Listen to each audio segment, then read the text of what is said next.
All right, beautiful people. Welcome back to another amazing and impactful episode of the Truvel Forever podcast, where we try to live our best life through the lens of holistic health. I'm your host, Truvel, creator of Black Wall Street, the board game. And as usual, I have with me the beautiful, the smiling, the CEO of Potluck, the curl-rific, the what is this called again, Millie rockin' dancing queen herself.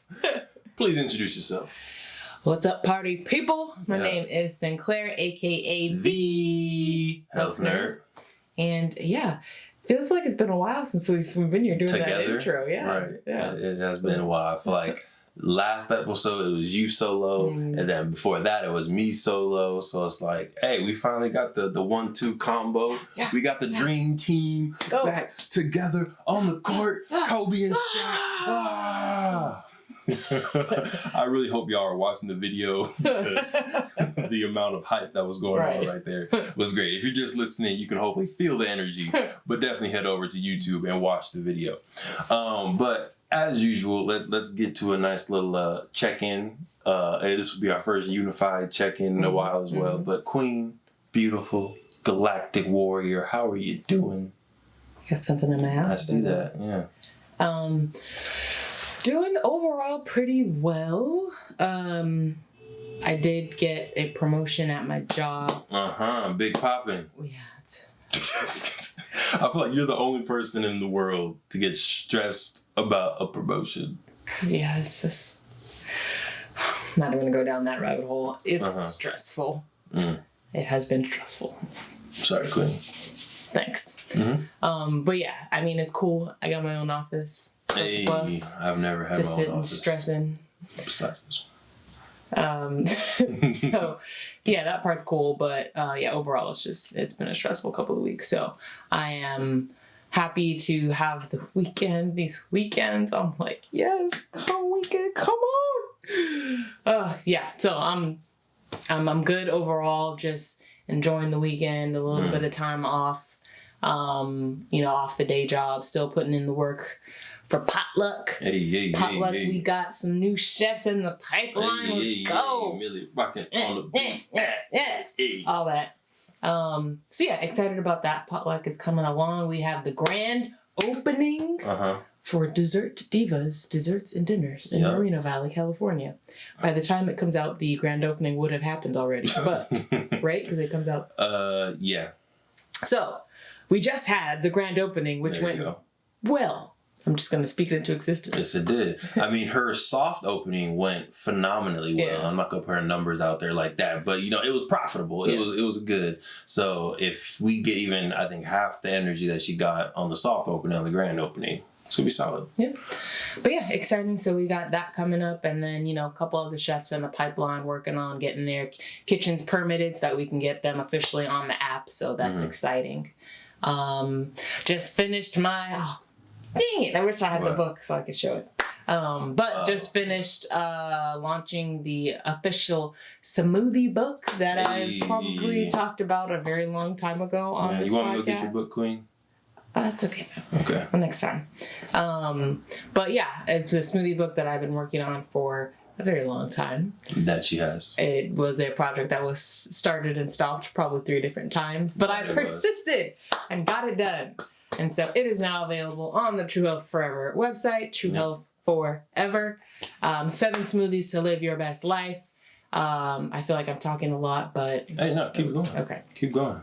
It's basically 7 smoothie recipes that have been all chosen very specifically for the ingredients that they have and what they do to your body. So each of the recipes kind of cater to a different health disparity and combating that health disparity. So, we got... and they all have fun names, Yes, yes, they do. to try and defend your body against stroke, we got you don't want the stroke. You don't want the stroke. You don't want it. What's another one? What's your favorite? Let's see. I feel like my favorite. I have 2. It's either hella hype.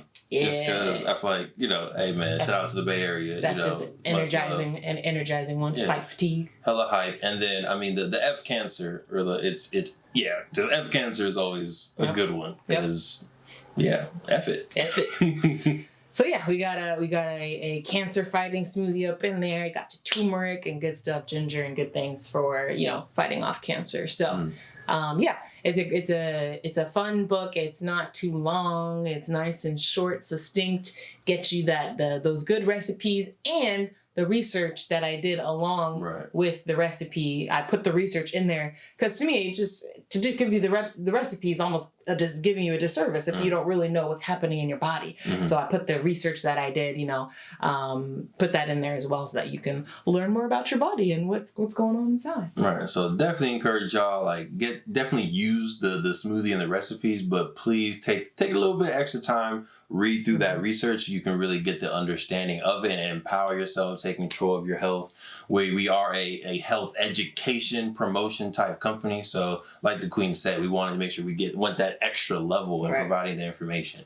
So it is available online, truehealth4ever.com. It's like $4.99, right? It's 50% off right now. So go ahead and get it while it's hot and empower yourself. That's one coffee at Starbucks. Come on.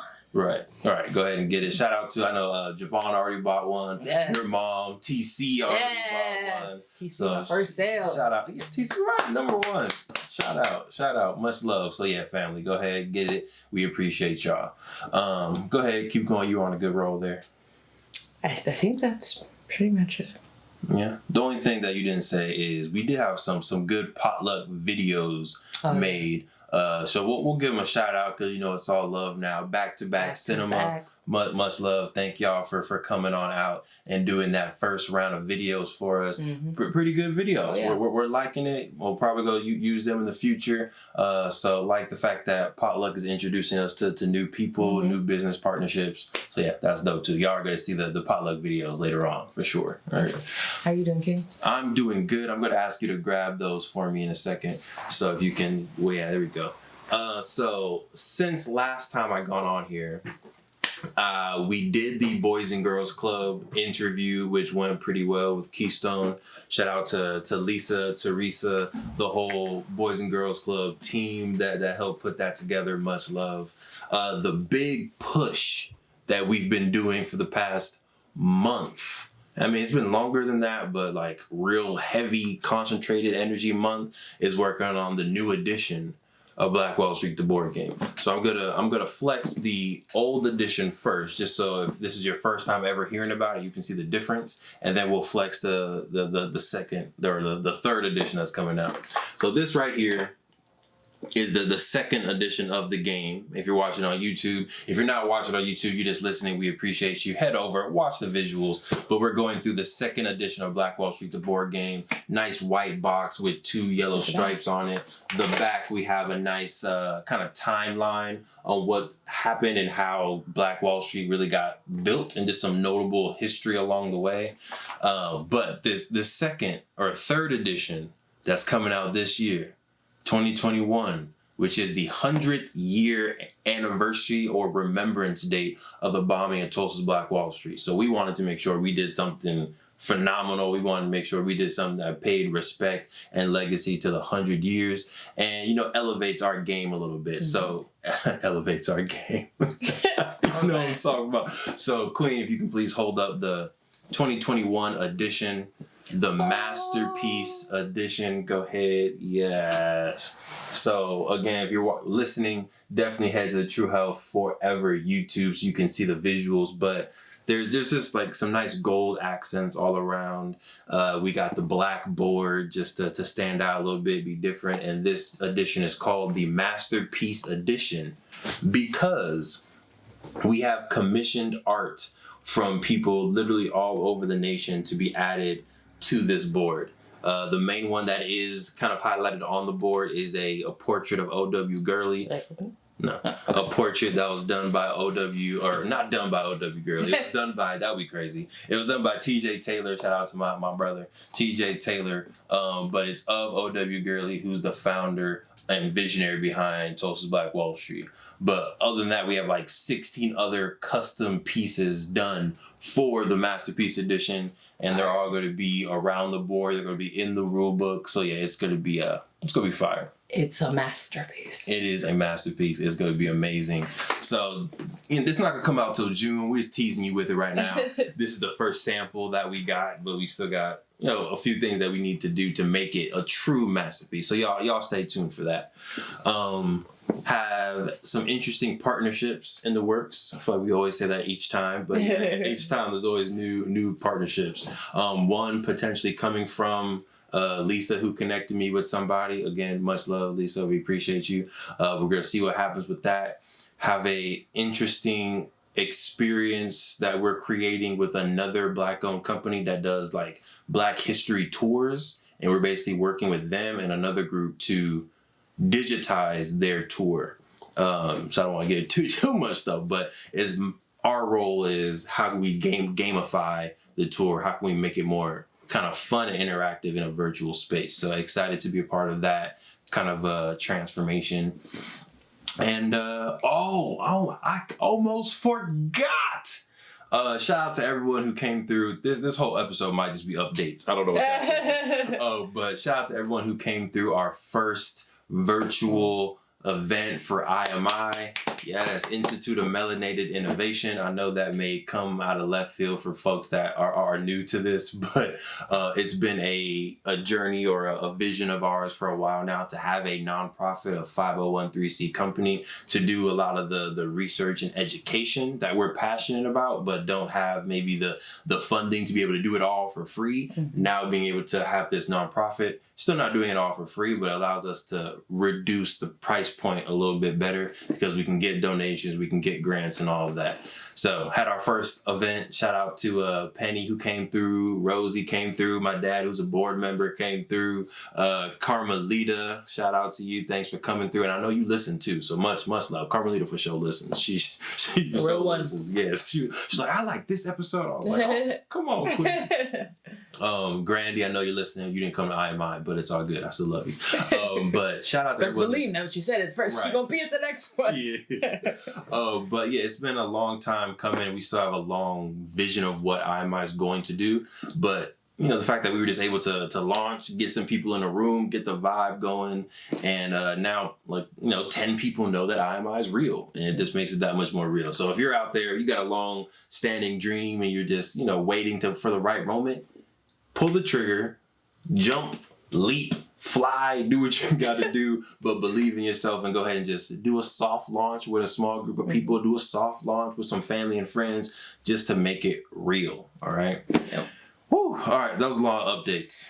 We got a lot of stuff going on. It's been a blessed 2021. It has. We appreciate it. We do our affirmations. So whether it's y'all listening, y'all watching, the ancestors, or the universal power giving us these blessings, we appreciate them coming every which direction they're coming from. So much love, much love. All right. Should we do a podcast? I guess we could. Are we gonna hold these games the whole time? I mean, it's kind of comfortable, but yeah. I mean, you let me know. But so the number one question that we get most often is, when you gonna have a baby? When the baby's coming? Hey, so when the baby? And or on any social media post now. Any social media post like, that picture's cool, but I'm waiting for the baby announcement. And this is not an announcement at all, so please calm down. But what someone's like, oh my God, it's happening. Negative. Not that type of podcast. But we are going to talk about a little bit our mindset behind kind of like preparing to have children, and just maybe the things that we want to have done or prepared, ready when this child comes into the world.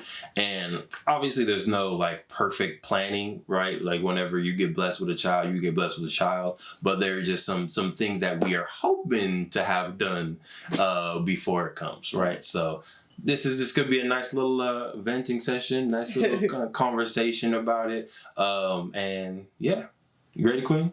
Let's do it. Let's do it. Well, without further ado, this was the longest intro finally in TH4 history. Let's get into the episode.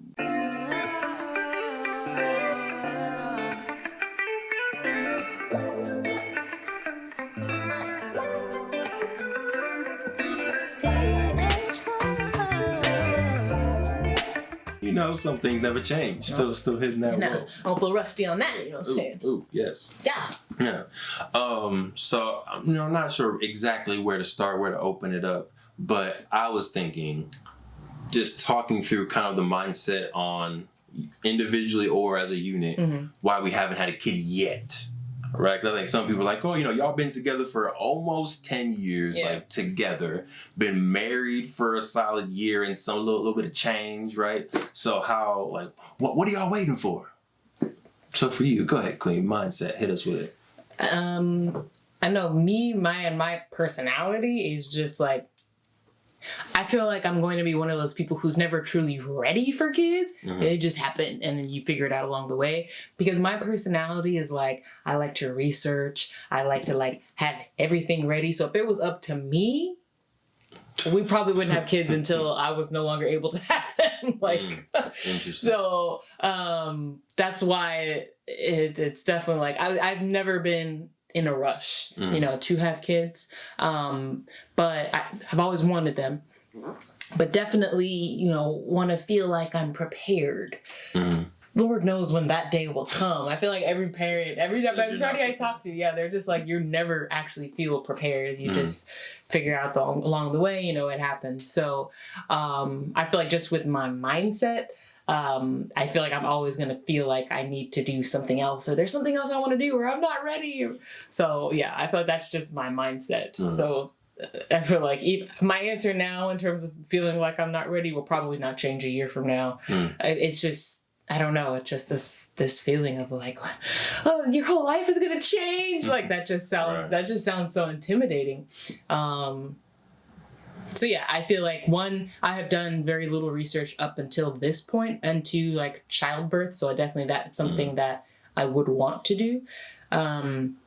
Not that that's a reason that we've pushed back having kids or that we haven't had kids, but that's definitely something that I want to do because I've researched a lot of different things. But I feel like that's played a factor because I feel like you're not excited to give birth. I'm not. That part makes the action of giving birth is not like, ooh, let's do it. It's like, that's kind of scary. All right, it's kind of intimidating. So let's wait. Yeah.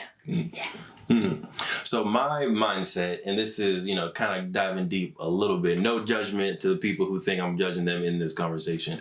But to me, I haven't seen too many great, good examples of a marriage with kids in my family.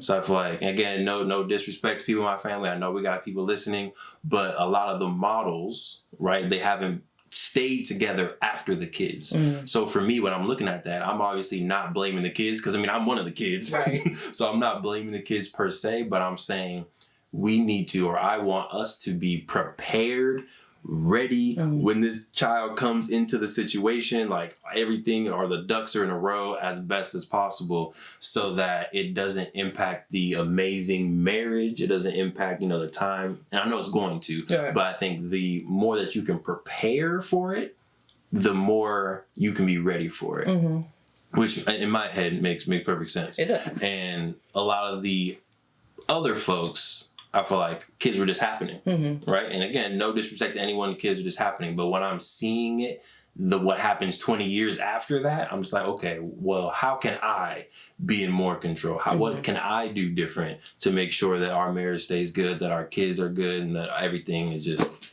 beautiful? Because in my head, and the queen kind of disagrees, but in my head, we have a huge family, 5 kids, maybe 6, 7. No, I'm just kidding, queen. 5 is beautiful. But in my head, we have this huge, amazing family. Hope you zoom in on my face when he said that. No, I'm just kidding. 5 is a blessing.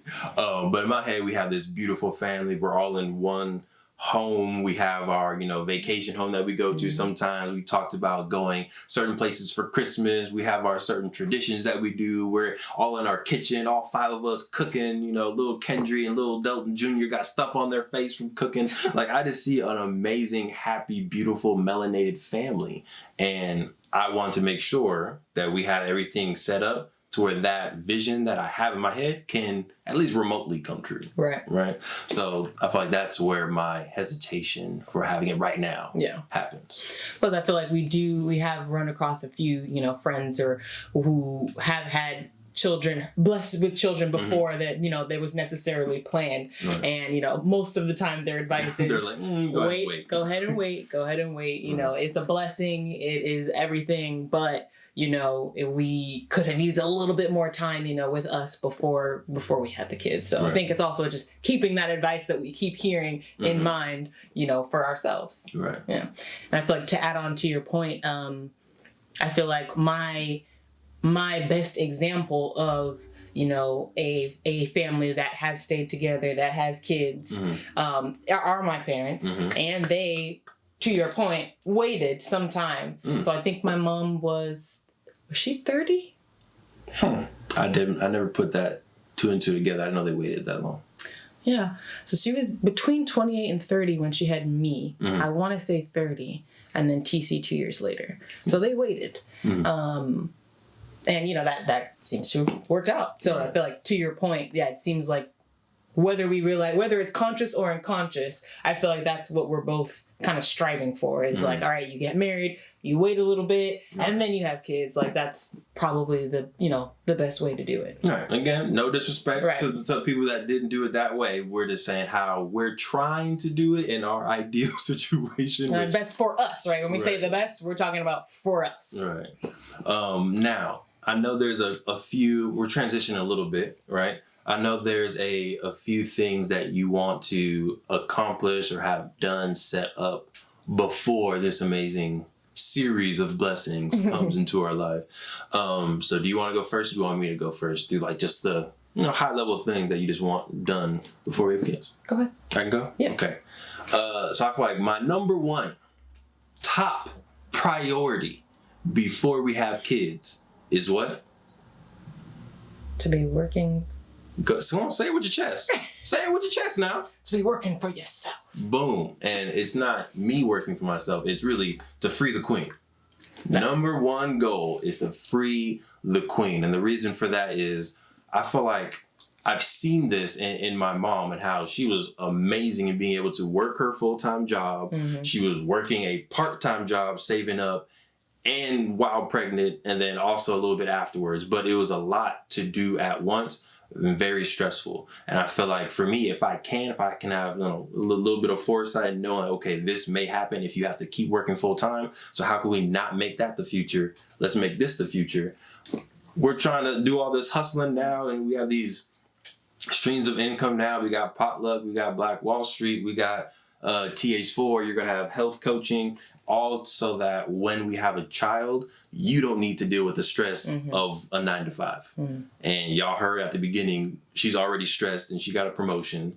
If she stays working 9-to-5, she's going to keep getting promotions because, you know what I'm saying? My queen's fired. You know what I'm saying? So I feel like the higher up you go, the more responsibilities you go, the more stress you can have. So then now you add a kid to that. So for me, number one priority is free the queen. So that, if you want to be home just tickling feet and licking baby cheeks, you can do that all day if you wanted to. Number two, yes, all that. We also just got off the phone with Javon and Josie and their little oh, it was cute. Shout out to Cam. But number two on that is, this can be me having freedom, but more so I don't want us to have to worry about money. And this is going to be a combination of living to our means, right? Not like balling out. She still drives a 2006 Honda, much love. 2007, my bad. Put some respect on her name. I drive my, my Prius. So my car payment's not that high. We're not going to get any fancy cars anytime soon, unless she wants one. Then we'll fancy is a strong word. I want something electric and an SUV. Fancy. But we're not both gonna ball out on that. The house that we're gonna get next isn't gonna be like a big lavish house. Right. Not yet. I know, Queen, I see you.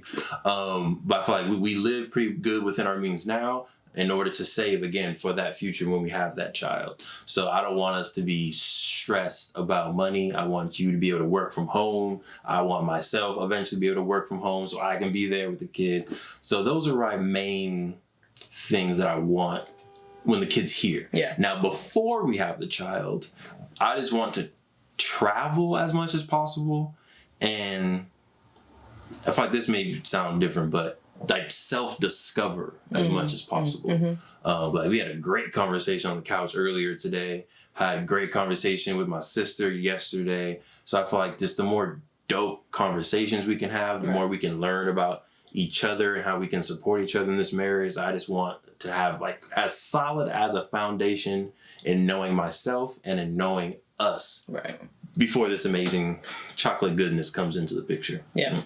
I think because as soon as that happens, you have another priority in life, you know. So I feel like it is good to really know yourself as much as you can before you have to then pour everything you have into raising another human being. Facts. So yeah, that's a really good point. Thanks, man. Appreciate it. All right. You're up. If for some reason time happens, don't worry. I can go ahead and redo a little thing. But go ahead, Queen. So, I think for me, one of them that I actually already checked was that I wanted to have my MBA done.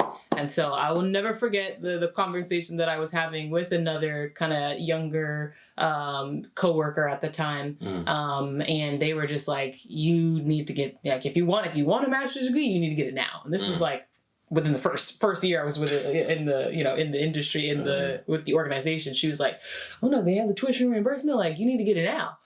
Don't wait until you have kids. After that, it gets harder and all this stuff. And I was really like, that makes sense. So from there, I started looking, and I was like, I want to get this, and I want to get it before I have additional responsibilities that are added on. So that's why I was, very ambitious about getting that early on in my career. So that is done. I got it officially. Like a boss. I don't actually have the degree because it's at my parents' house, but I did it. So yeah, that's one thing. Travel is definitely on the list because traveling with kids is just so expensive and so hard. Top 2 destinations you want to go to before children? Probably the Maldives. Maldives, okay. Some fancy, some bougie. Nice. Before children. Yeah, before children. Maldives, 100%. Probably the motherland. In Africa. Love it. All right, let's see. Africa is already on the schedule. Yeah. Now we just gotta, hustle to get Maldives on the schedule. Because I'm also bougie, and I've said that I've had this dream of going to the Maldives, and I'm like, if we can't make it happen the way it is in my dreams, then like we'll just put it off because I don't even want to I don't want to half. Can we cuss on this part? Hey, it's your part. I don't want to half-ass Maldives. If I'm going to the Maldives or Bora Bora or Tahiti, really any of those those places, I want to do it in an underwater bungalow. I want to be able to wake up and swim with the fishes. That's what I want. I want what I want. There it is, y'all. So that's Maldives done correctly and Africa. Yes. I think that's possible. And then top 2 places you want to go with your kids. Motherland, still on the list. Facts. And then probably Thailand. Just because so far, that's been probably our favorite place that we've been together. So I definitely would want to take them so that they can experience that. Yeah. Nice. Okay. Sorry, you were going through your checklist. I just wanted to ask those 2 random questions really quickly. But you were going through your checklist. That's really, so I mean, the self-discovery, like the way that I say it is like, I want to enjoy these last couple of years. I have to be selfish. Because I totally understand my selfish tendencies of like, I waking up and I want to do this with my day. Like, I'm not ready to give that up yet. Like, the minute you have a kid, like what you want goes out the door. Right. It's irrelevant. And I'm like, okay, I'm not quite ready yet to not have me be my number one priority. If that makes sense. So yeah, right now I'm enjoying that. I want a little bit more time to enjoy that before I'm no longer my Yes, Queen. Got you. Let's see. Anything else on your checklist? We got MBA, boom, accomplished. Travel, we're doing a pretty good job at traveling, but we want 2 destinations in particular. Maldives, done bougie, and the motherland. What else? This is more of a personal one, but I want to reach a certain level of like one, like my fitness routine specifically. Like one, like I'm at a state right now where, well, yeah, I'm content with my body, but it's... Yes, we are. Stop.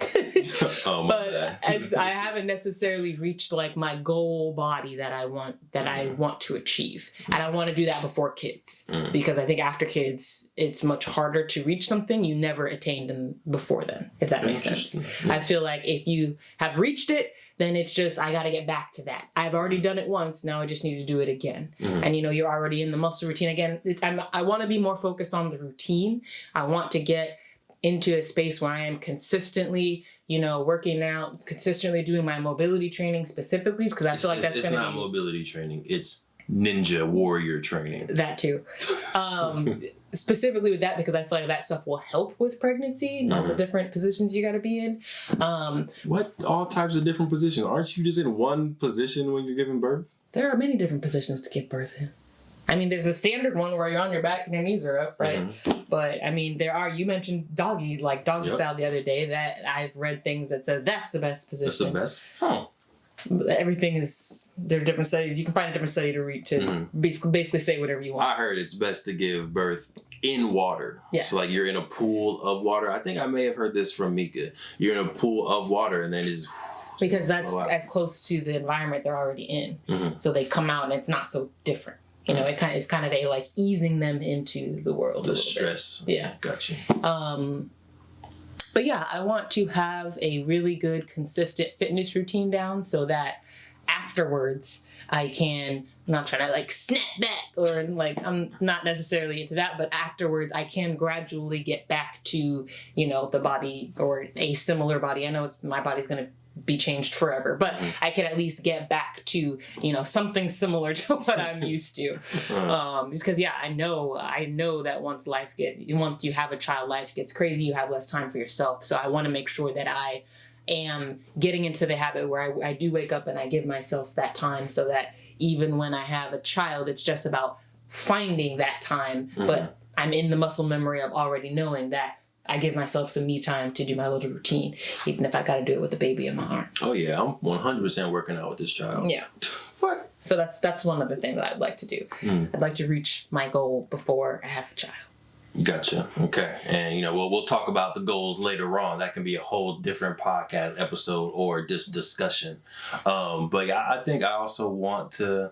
that's a good point. That wasn't on my list before, but I don't want the dad bod. Yeah. And I know you don't want the dad bod. I was having a conversation with my mom the other day, and I think this was like maybe a month ago or 2 months ago when Demetrius was here. And Demetrius came home. He had just gotten done jogging. Yeah.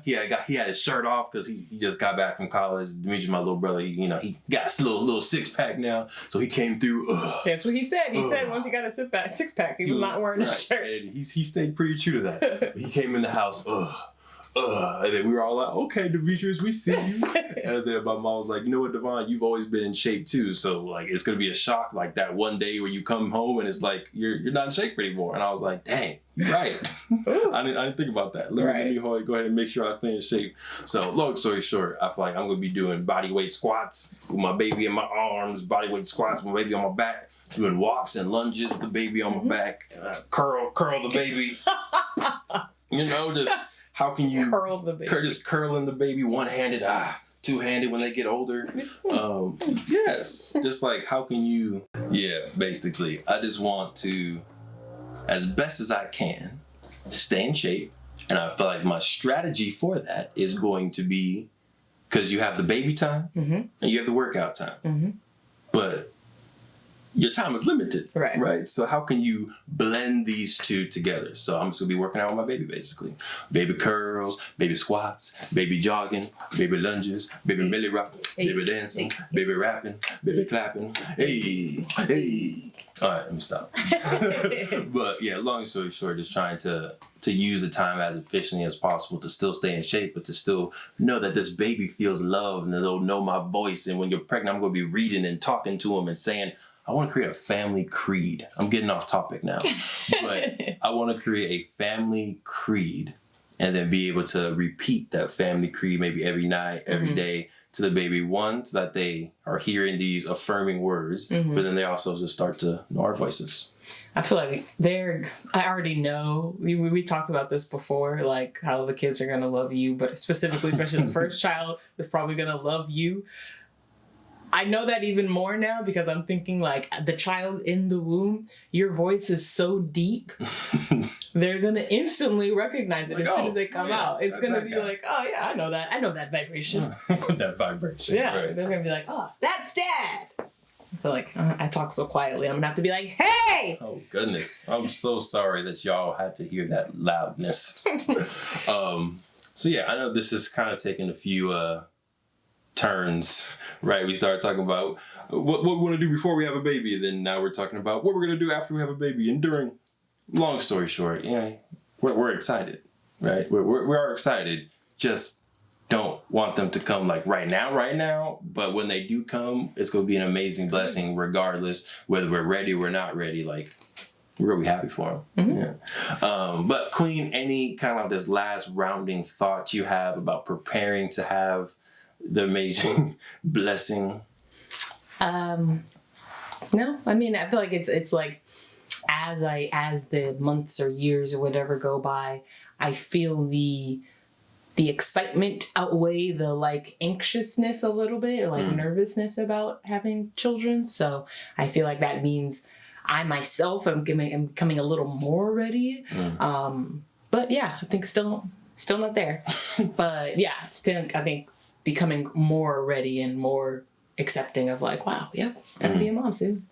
Soon. I just want to reiterate again that this is not any type of announcement. No announcement. Please don't start no rumors. I don't want no baby clothes showing up at the door. Yeah, Markel. That was funny. So kind of switching topic. We're about to close out in a second, but what I love about this podcast and about doing the podcast, and I would encourage other people to also start doing some type of this as well, but the capturing of life journeys. Like, I think, would we have done this like naturally, like talk about what we want to have accomplished before we have kids, talk about what we want to do while we have kids? Like, I think there's a lot of cute stuff for us to, I mean, I go back and I listen to it a lot, or I watch it a lot. It would be great for us to be able to show our kids this someday. But also this, I think, not for this in particular, but it helps keep us accountable for the stuff that we're saying we want to do. So, in 2 years from now, you can be like, Devon, you said you were going to create a family creed and talk to my baby. Well, hello, you gotta come talk, So Where you at? Right. And then even like with businesses, like we've talked about, starting potluck. Before we started potluck, we talked about it on this podcast, and then we started it. We talked about the Masterpiece Edition way before, then now it's here. So I think it helps us a little bit, and also the community hold us accountable for some of the things that we say we're going to do. So highly encourage y'all to one, start your own type of accountability or recording, journaling, right? Just daily journaling, whatever it is, but that so you can have a record of your past thoughts and your past ambitions and visions for the future as you continue. So much love. Thanks for supporting us, but also do it for yourself as well. We want to see y'all grow. We want to see y'all develop. And obviously we can all do this together as a TH4 family, as a squad. All right. So thank you again for tuning in to the True Health Forever podcast, where we share our best life through the lens of health. I'm your host, Devon Truvel, creator of Black Wall Street, the board game masterpiece coming soon. Go get that. I'm Sinclair, aka the Health Nerd. Recipe book here, go and get that. Oh, I see you, Queen. $4.99. Go get it. It's on sale. We hope y'all stay healthy. We hope y'all stay mentally wealthy. And of course, we hope y'all stay true. True.